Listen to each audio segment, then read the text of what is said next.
Students, how are you all? I hope you will be fine. Today we are discussing about the topic blood coagulation. बेटा जब आपकी कोई भी injury होती है या कोई भी आपको ज़ख़म लगता है तो आपने देखा होगा कि आपका पहले खून बहता है और खून बहने के बाद वो आपकी सरफेस पर आपकी स्किन पर जमना शुरू हो जाता है। उस प्रोसेस को कहते हैं ब्लड कोagulation, जो कि जेली लाइक मतलब आपका पहले लिक्विड जो निकल रहा होता है वो जो ब्लड निकल रहा होता है वो लिक्विड टाइप में होता है और जब वो जमना शुरू होता है तो वो जेली टाइप हो जाता है। ठीक है बेटा, उसको हम कहते हैं ब्लड कोagulation। कोagulation और the clotting of the blood in the process is the process of the conversion of the soluble plasma fibrinogen to the insoluble fibrin substance to form a clot। कोagulation एक ऐसा प्रोसेस है जिसमें ब्लड की clotting होगी और इसमें जो soluble fibrinogen है वो किस में कन्वर्ट हो जाएगा, इनसॉल्युबल फिब्रिन में, जो और क्या बनाएगा, क्लॉट बनाएगा। इस होल प्रोसेस में भी डिवाइड टू 3 स्टेजेस। इसको हम 3 स्टेजेस में डिवाइड करते हैं। The formation of the intrinsic and the extrinsic, prothrombin converting principle, formation of thrombin और formation of the stable fibrin. हमारे पास जो ब्लड कोagulation है वो 3 स्टेजेस में डिवाइड की गई है।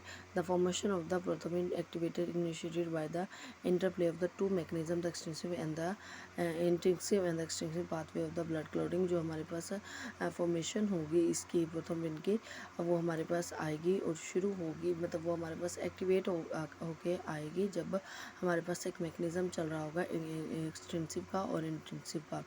ठीक है, अब हमने यहाँ पर पढ़ना है कि इसमें एक्सटेंसिव और इंट्रिंसिव पाथवे में कौन कौन से फैक्टर्स हैं जो कि इन्वॉल्व होते हैं। तो इसलिए हमारे पास यहाँ पर 13 फैक्टर हैं जो कि इसमें इन्वॉल्व होंगे और ये बेटा आपने ऐसे के ऐसे ही याद करने हैं, इसी सीक्वेंस के साथ और इसी नंबरिंग के साथ। ये रोमन गिनती जो लिखी हुई है इसी के साथ आपने 1 2 वाली नहीं लिखनी, जैसे कि हम नंबर्स में लिखते हैं ऐसे 1 2 ऐसे नहीं लिखना।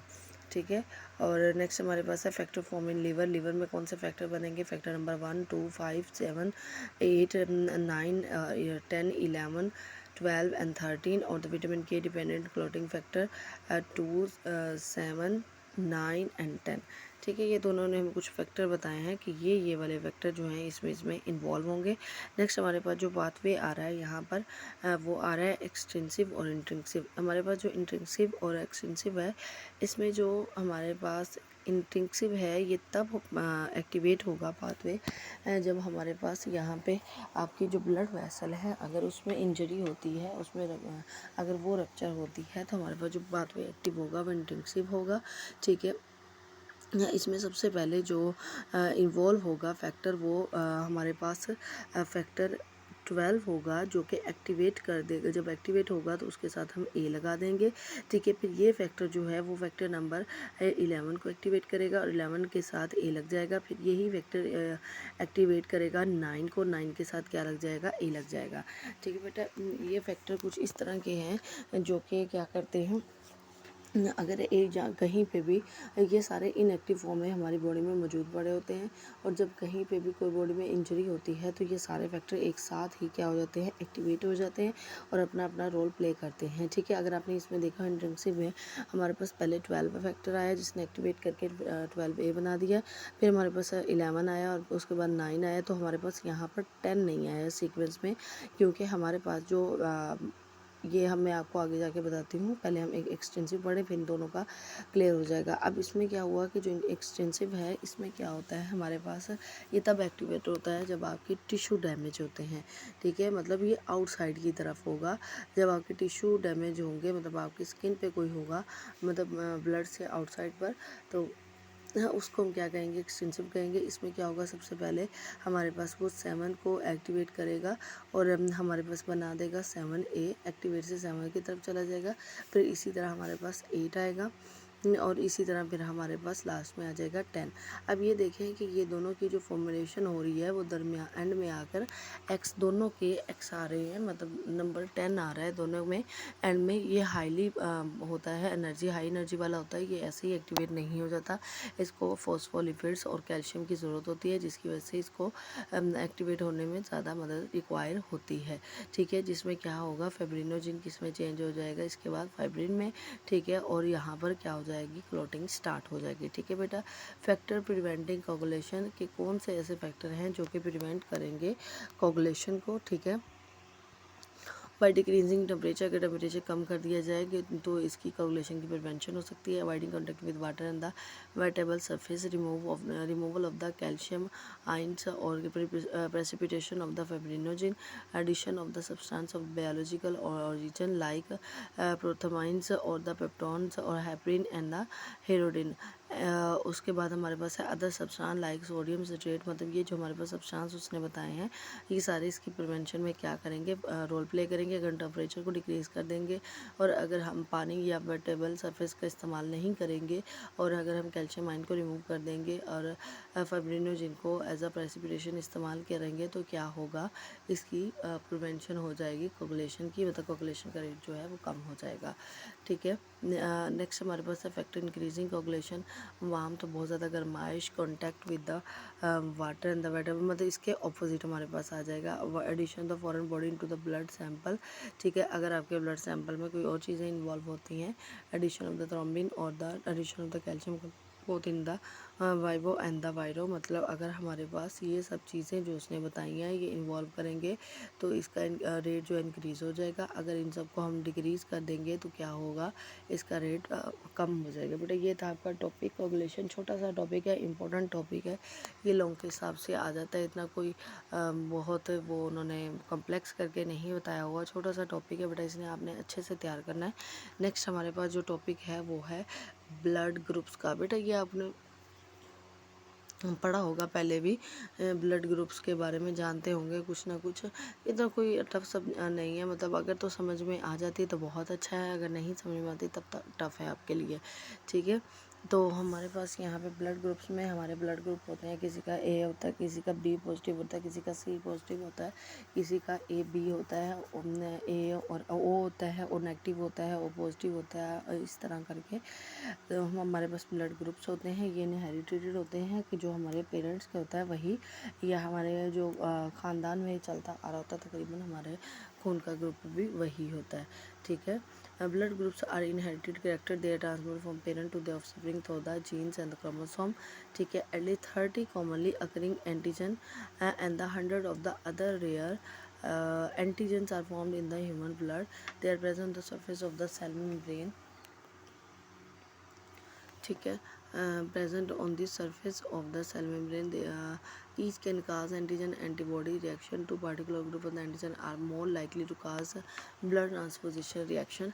हमारे पास वो कह रहे हैं कि हमारे पास एंटीजन जो होंगे वो 30 कॉमनली होंगे और इसके अलावा भी 100 हमारे जो रेयर होंगे वो हमारी बॉडी में पाए जाएंगे, जो कि क्या करेंगे, आपकी बॉडी को एंटीजन रिएक्शन काज करेंगे आपकी बॉडी में।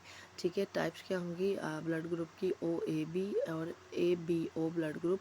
क्लासिकल ब्लड ग्रुप आ गया आपके पास, A B O blood group ज़्यादा फर्दर क्लासीफाइड है। ए हमारे पास, ओ हमारे पास जो है 47% है, ए हमारे पास जो है 41% है, बी जो है 9% है और ए बी हमारे पास 3% है। R H blood group system हमारे पास आर एच प्लस पॉजिटिव है और आर एच नेगेटिव है, मतलब हमारे पास ये जो सारे मौजूद हैं यहाँ पे ब्लड ग्रुप मौजूद हैं, ये पॉजिटिव और नेगेटिव दोनों में मौजूद होंगे। अदर ब्लड ग्रुप सिस्टम जो है हमारे पास एल है, एम एन एस है, के ई एल आई है, लिविस की डफी है, हमारे पास ये सारे हैं, लेकिन बेसिकली जो हमारे पास चलता है वो ए बी ओ ही चलता है। ठीक है। नेक्स्ट हमारे पास एंटीजन आ गए हैं। These are the foreign substance which can elect as a immunological response. Antigen are present on the surface of the membrane, red blood cell in the saliva, cornea, platelet, white blood cells and the epidermal cells। हमारे पास जो antigen है वो foreign क्या होते हैं, आपकी immunity में क्या ऐड होते हैं, जो कि आपकी बॉडी को आपका इम्यून सिस्टम को एक्टिवेट करते हैं और आपकी बॉडी को फर्दर जो फॉरेन सब्सटेंस आपकी बॉडी में एंटर होते हैं उनसे बचाते हैं। और जो हमारे पास वाइट ब्लड सेल्स हैं ये कहाँ पर मौजूद होते हैं, एपिडर्मल सेल में मौजूद होते हैं। नेक्स्ट आपके पास आ गए हैं एगोलिटनोजिन एग्लोनिटोजिन हमारे पास these are the present on the surface of the membrane the red blood cells which can cause agglutination और the combining with corresponding antibodies. हमारे पास जो ये मौजूद होंगे ये रेड ब्लड सेल्स की सरफेस मेम्ब्रेन पर मौजूद होंगे, ठीक है बेटा। और ये क्या करेंगे, एंटीबॉडीज़ की कंबाइनिंग में मदद देंगे। Antibodies are the humoral substance produce in response to the antigen, और एंटीजन के रिस्पॉन्स में जो हमारे पास सब्सटेंस प्रोड्यूस होगा उसको हम क्या कहते हैं, एंटीबॉडीज़ कहते हैं। एग्लूटिनिन्स these are the antibodies immunoglobulin which cause agglutination upon combining with corresponding। हमारे पास जो एग्लूटिनोजिन के साथ जो बॉडीज़ एंटीबॉडीज़ कंबाइन होगी उनको हम क्या कहेंगे, एग्लूटिनिन्स, ठीक है बेटा। नेक्स्ट हमारे पास यहाँ पर एग्लूटिनिन्स की भी हमें वो टाइप दे रहा है जो कि क्या है, एंटी ए एग्लूटिनिन और एंटी बी एग्लूटिनिन, ठीक है बेटा। हमारे पास यहाँ पे उसने ये जो हम बनाया हुआ टेबल उसके अकॉर्डिंग भी ए बी ओ को समझाने की कोशिश की गई है, ठीक है बेटा। ये इसके ऊपर जो दिखा रहा है ये हमारे ऊपर ब्लड सेल्स के ऊपर ये एंटीबॉडीज़ मौजूद हैं जो कि ये ब्लू में दिखा रहा है हमारे पास। नेक्स्ट हमें वो नीचे प्लाज्मा दिखा रहा है और नीचे ये हमें बता रहा है कि ये ब्लड की कौन सी टाइप होगी, ठीक है बेटा। नेक्स्ट हमारे पास है inheritance of the blood ABO। हमारे पास इनहेरिटेंस बता रहा है कि ये किस किस तरह से हमारे पास ब्लड ग्रुप मौजूद हैं। Two genes one on each type of the two pair chromosome determine the ABO blood, मतलब आपके पास एक जीन होगी, दो आपके पास पेयर होगा क्रोमोसोम के जो कि बताएंगे कि ABO ब्लड ग्रुप कौन सा है। These are the allelomorphic gene that may be any one of this of three different type but only one type of the chromosome, ठीक है। आपके पास जो जीनोटाइप है, कम्बिनेशन ऑफ जीनोटाइप जो होती है वो जीन से डिफरेंट जीन से मिलकर बनती है। फिनोटाइप्स जो है this is a way in with individual gene expresses है। हमारे पास जो रीनोटाइप होगी इसमें एक हमें जीन नज़र आएगी जो कि मुख्तलिफ जीन से मिलकर बनी होगी। फिनोटाइप जो होगी वो सिंगल जो जीन होगी वो अपनी ही सेल्फ को रिप्रेजेंट करवाएगी, ठीक है बेटा। यहाँ पे नेक्स्ट हमारे पास आ गया कि करेक्टर 1 में अगर ए है, करेक्टर 2 में हमारे पास भी ए है तो इसकी जीनोटाइप क्या होगी, ए ही शो करवाई जाएगी और इसका ब्लड ग्रुप जो होगा वो फिनोटाइप होगा, मतलब ए पॉजिटिव कह सकते हैं इसको, ठीक है। नेक्स्ट हमारे पास है करेक्टर ए और सेकंड जो है वो करेक्टर बी है तो जीनोटाइप क्या बनेगी, ए बी बनेगी और इसका जो ब्लड ग्रुप होगा वो भी ए बी ही बनेगा, ठीक है। नेक्स्ट हमारे पास है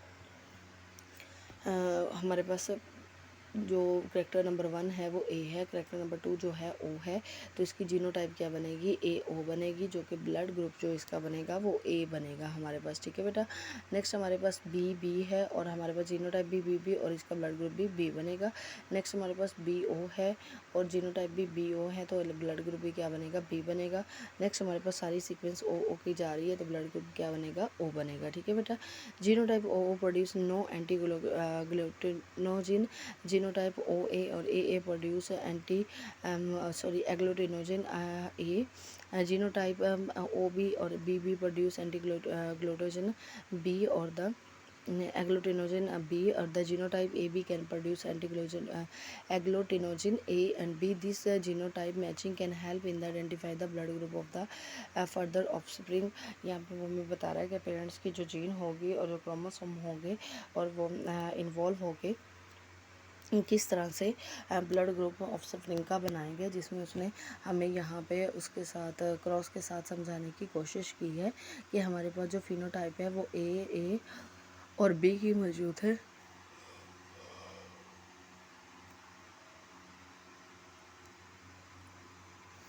फिनोटाइप में हमारे पास AAB जो है मौजूद है, ये जो कि अपनी सिंगल रिकॉग्निशन करवा रहा है। जीनोटाइप में आपके पास ट्रिपल A और B है जिसको क्रॉस करवाया जा रहा है।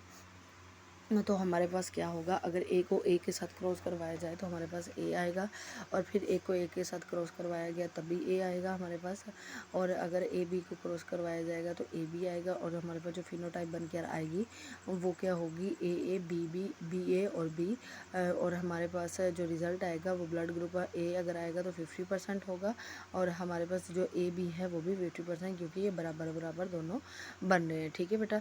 ये मतलब इसमें कोई इतना कॉम्प्लेक्स नहीं है, इसमें समझने की कोशिश ये करनी है आपने कि हमारे पास जो ब्लड ग्रुप है हमारे पास ये इनहेरिटेंस होकर इनहेरिटेड होता है हमारे पेरेंट्स का, जो कि जीनोटाइप और फिनोटाइप के थ्रू बनकर आता है, क्योंकि जीन से जो है वो जीनोटाइप मुख्तलिफ जीन्स होती हैं जो कि पेरेंट की भी होती हैं और मदर की भी होती हैं और फादर की भी होती हैं। और इसी में जो हमारे पास फिनोटाइप है वो सिंगल एक ही ही शो करवाता है कि मतलब अगर मदर का जो ब्लड ग्रुप है वो बी पॉजिटिव है तो मेरा भी क्या होगा, बी पॉजिटिव होगा। ठीक है, इसको हम फिनोटाइप कहेंगे। और इसमें उसने समझाने की कोशिश की है कि अगर दो जो हमारे पास ब्लड ग्रुप हैं वो ए इन्वॉल्व हो रहा है तो इसके जो ब्लड ग्रुप होगा वो ए ही होगा। इसी तरह उसने A B B A O B B ये सब समझाने की उसने क्या की है, कोशिश यहाँ पे की है। फिर उसने वही चीज़ हमें क्रॉस से भी समझाने की कोशिश की है। ये आपका ब्लड ग्रुप था, इनहेरिटेड ब्लड ग्रुप। नेक्स्ट आपका टॉपिक है inheritance of the RH blood group आ गया आपके पास है। RH factor are the antigen present the surface of the R blood red blood cells which causes the agglutination और mixing blood with the anti RH serum. इसमें आपने देखा होगा जब आप लेबॉर्ट्री वगैरह में जाते हैं तो अपना जो आपका जो ब्लड होता है, ब्लड ग्रुप चेक करवाने जाते हैं, उसको हम कहते हैं RH, inheritance of the RH blood. इसमें क्या किया जाता है, सीरम को ऐड किया जाता है आपके ब्लड के अंदर और उसको चेक किया जाता है और फिर बताया जाता है आपका ब्लड जो है ए पॉजिटिव है, बी पॉजिटिव है, ए बी पॉजिटिव है, ओ पॉजिटिव है और नेगेटिव है, इस तरह करके बताया जाता है। ठीक है, the RH blood group is due to the presence of the gene D which is dominate over its allelomorphic gene D with which is recessive in RH blood group. The following genotype and phenotype are responsible. आपके पास यहाँ पर जो gene मौजूद होगी वो D होगी जो कि रिसेसिव होगी, जो कि एलोमॉर्फिक होगी जीन डी की जो कि रिसेसिव है। ठीक है, और इसमें उसने बताया कि फर्स्ट कैरेक्टर आपका डी है तो जो जीन है ये डी जो है वो जीन है और सेकंड कैरेक्टर डी है। जीनोटाइप क्या है, डी। और आपका जो RH फैक्टर आएगा वो पॉजिटिव आएगा, वही आपके पास है डी। दूसरी रिसेसिव डी भी अगर इसके साथ अटैच हो गई है तो आपका जो यहाँ पे RH फैक्टर आएगा वो पॉजिटिव आएगा। और इसमें अगर आपकी दो रिसेसिव जीन जो हैं वो ऐड हो गई हैं तो ये क्या हो जाएगा, नेगेटिव हो जाएगा। ठीक है, इसी तरह उसने जैसे हमने ऊपर यही सेम है, उसने वही क्रॉस के साथ समझाने की कोशिश की है, जिसमें अगर उसका रिजल्ट देखें फिनोटाइप में तो दोनों का 50-50% आया है। ठीक है बेटा, कि हमारे पास दो जो हैं वो पॉजिटिव हैं और दो क्या आए हैं, नेगेटिव आए हैं।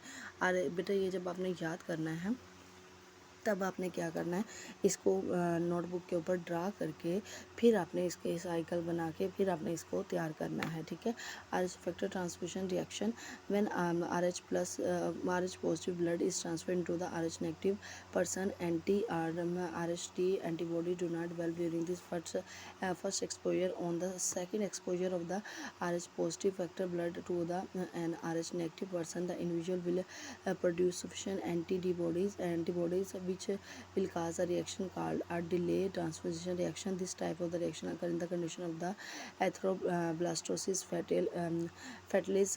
यहाँ पर क्या होगा कि जिसका जो ब्लड है वही ऐड किया जाएगा। अगर हमारे पास पॉजिटिव है और हमने नेगेटिव ऐड कर दिया है तो क्या होगा कि वो एंटी जो बॉडीज़ हैं उसकी फॉर्मेशन क्या होगी, काफ़ी डिले हो जाएगी, जिसको हम क्या कहते हैं, डिले ट्रांसफॉर्मेशन रिएक्शन। बेटा ये था आज आपका टॉपिक। अगर किसी चीज़ की समझ ना आई हो तो वो आप पूछ सकते हैं। ठीक है, मेरी मुकम्मल कोशिश होती है कि आपको चीज़ की समझ में आ जाए। ठीक है, नेक्स्ट हमने टॉपिक कल चैप्टर शुरू करेंगे 4 वाला। ठीक है, तब तक के लिए अल्लाह हाफिज़।